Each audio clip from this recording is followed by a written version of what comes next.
দূরত্ব ঘুচিয়ে জুলাই সনদের তালিকায় বেশি ইস্যু যুক্ত করার আহ্বান জানিয়েছেন প্রধান উপদেষ্টা ডক্টর মোহাম্মদ ইউনূস।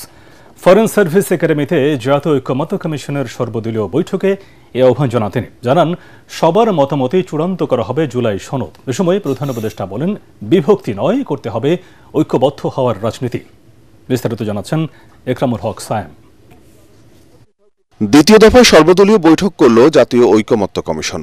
এই আয়োজনকে ঘিরে বিভিন্ন রাজনৈতিক দলের নেতাদের মিলন মেলা হয় ফরেন সার্ভিস একাডেমি সম্মেলন কক্ষে। প্রধান উপদেষ্টা ও জাতীয় ঐকমত্য কমিশনের সভাপতি অধ্যাপক ডক্টর মোহাম্মদ ইউনূস উদ্বোধনী বক্তব্য রাখেন।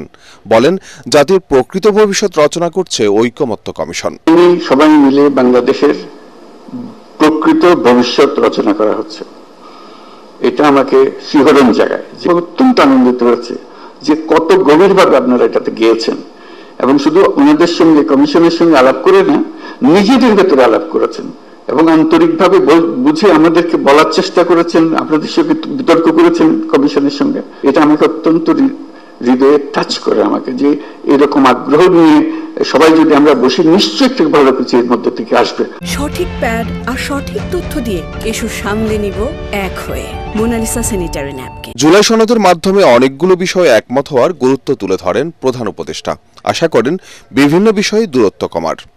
শেষ পর্যন্ত আমরা জুলাই সনদ করব, এইটাই হলো আমাদের লক্ষ্য, যেখানে আমরা সবার ঐকমত্যগুলো তুলে ধরব। অনেকগুলো বিষয় হচ্ছে কাছাকাছি এসে গেছি, আরেকটু হলে আমাদের তালিকাতে আরেকটা সুপারিশ যুক্ত হয় ওই ঐকমত্যের সুপারিশে।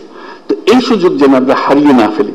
এই দ্বিতীয় পর্বের আমি যদ্দূর বুঝছি, প্রফেসর রিয়াসা তারা ব্যাখ্যা করবেন যে এই আলাপটা নিয়ে যেটুকু তফাৎ ছিল, দূরত্ব ছিল, সেই দূরত্বকে গুছিয়ে এনে যাতে আমাদের জুলাই সনদে বর্তমানে যতগুলো ঐকমত্যের বিষয় আছে তার মধ্যে যে আরো কিছু যোগ করতে পারে, দেখতে সুন্দর লাগবে। জাতীয় একটা সনদ হলো, অনেকগুলো বিষয়ে আমরা একমত হতে পেরেছি। জাতি হিসেবে আমরা গর্বিত জাতি হিসেবে দাঁড়াতে পারে যে আমরা তো এরকম বিভক্তিকরণের প্রক্রিয়ার মধ্যে রাজনীতি সৃষ্টি করিনি, আমরা সৃষ্টি করছি ঐক্যবদ্ধ হওয়ার জন্য, দেশের উন্নতির জন্য, দেশের মঙ্গলের জন্য। 28টি দল ও 2টি জোটের প্রতিনিধি অংশ নেয় বৈঠকে।